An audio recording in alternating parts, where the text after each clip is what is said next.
علیکم۔ آج بات کرنے جا رہے ہیں، کرنٹ ایشو ہوا ہے اور آپ لوگوں کو معلوم ہے کہ سلمان رشدی ملعون جو ہے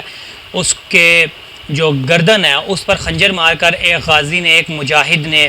جو ہے پوری امت مسلمہ کو جو سر فخر سے بلند کر دیا ہے۔ یہ جو بدبخت ہے، سب سے پہلے آپ سمجھ لیں کہ سلمان رشدی ہے کون۔ سلمان رشدی وہ گستاخ ہے جس نے نہ صرف قرآن پاک کے صحیفے کا مذاق اڑایا، حدیث مبارکہ کا مذاق اڑایا، بلکہ نبی اکرم کی شان میں بھی اس نے بہت گستاخیاں کی ہیں اور مکمل ایک کتاب بھی اس بدبخت نے لکھی ہے۔ اور پھر یہ بھاگ گیا تھا لندن چھپا رہا، اور برطانیہ کے بعد اب یہ نیو یارک امریکہ میں گھسا ہوا تھا اور بڑی سخت اسے سیکیورٹی ملی ہوئی تھی۔ کل جب یہ اسی سیکیورٹی میں ایک تقریب میں تقریر کر رہا تھا تو ایک غازی اٹھا، ایک مجاہد اٹھا اور اس نے خنجر سے اس کے جو گلا ہے اس پر وار کر دیا، اور فوراً وہاں کی جو انتظامیہ ہے وہ اس میں ہلڑ بازی مچ گئی اور اس کو بچانے کے لیے ہر ممکن اقدامات انہوں نے کرنا شروع کر دیا۔ اس کو ہیلی کاپٹر میں اسپتال لے کے جایا گیا اور اسے پوری طرح سے پروٹوکول دیا گیا۔ لیکن دیکھیں آپ، جو اس طرح مسلمانوں کے دل آزاری کرتا رہا، جو اتنا بدبخت تھا، جس نے ہر طرح سے کوشش کی کہ مسلمانوں کا جو دل ہے، ہمارے لیے سب سے محبوب چیز کیا ہے؟ ہمارے لیے سب سے محبوب چیز حضرت محمد صلی اللہ علیہ وسلم کی شان ہے اور ان کی زندگی ہے، ان کی حیات مبارکہ ہے، ان کی سیرت مبارکہ ہے۔ ہم لوگوں کے لیے تو بس وہی الف ہے اور وہی یہ ہے، لیکن ان کی شان میں جب گستاخی ہوتی ہے تو مسلمان برداشت نہیں کر سکتا۔ تو یہ جو شخص، کمینہ شخص تھا، اس نے بارہا گستاخی کی، اس پر کبھی اس نے رجوع نہیں کیا، کبھی معافی نہیں مانگی، ہٹ درمی برقرار رکھی اور بغیرتی کا یہ مظاہرہ کرتا رہا اور اپنا ناپاک وجود، یہ زمین اس کا ناپاک وجود کب تک برداشت کرتی۔ اب جب اس کو خنجر لگے ہیں تو بتایا جا رہا ہے کہ اس کا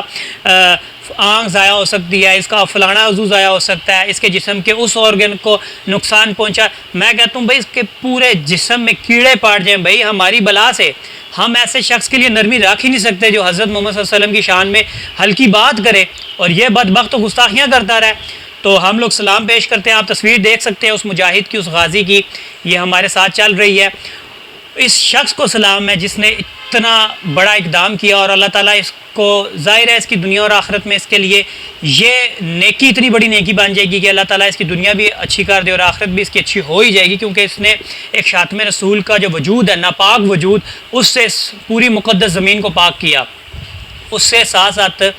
اس کے بارے میں علماء کرام بھی بڑا سخت لب و لہجہ رکھتے تھے، اور بابا جی بھی اس کے بارے میں کئی بار فرما چکے ہیں، اور اس کے ساتھ ساتھ کئی علماء کرام بھی جو ہیں وہ اس کے بارے میں بڑا سخت رویہ رکھتے تھے، کیونکہ یہ لائی کی سی بدبخت جو تھا، یہ لائی کی سختی کے تھا، اس کے ساتھ نرمی تو کسی قسم کی نہیں جا سکتی تھی۔ اسی لیے ہم دیکھتے ہیں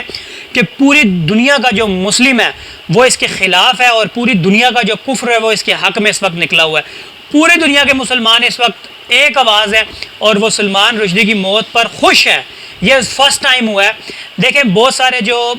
گستاخان رسول ہیں، جب وہ اس دنیا سے گئے ہیں تو لوگوں میں اختلاف پایا جاتا تھا، کوئی کہتا تھا ٹھیک ہوا، کوئی کہتا غلط ہوا، لیکن یہ سلمان رشدی فرسٹ بندہ ہے جس کے لیے پوری امت مسلمہ ایک زبان ہے اور کہہ رہی ہے کہ صحیح ہوا ہے۔ اس کا ناپاک وجود کسی مسلمان کو برداشت ہی نہیں تھا اور ہونا بھی نہیں چاہیے تھا۔ اسی وجہ سے ہم تمام عاشقان رسول کو مبارکباد پیش کرتے ہیں کہ ان کے لیے خوشی کا لمحہ ہے کہ اللہ تعالیٰ نے کرم کیا اور یہ جو بدبخت ہے یہ اس دنیا سے چلا جائے۔ ابھی تک واصل جہنم نہیں ہوا، اس طرح کی کوئی خبر جو ہے وہ نہیں آئی، لیکن ہم انتظار میں، ہمارے کان انتظار میں ہے کہ ہمیں یہ خبر سننے کو ملے کہ یہ واصل جہنم ہو چکا ہے۔ اللہ تعالیٰ آپ کا میرا حامی و ناصر ہو، جزاک اللہ۔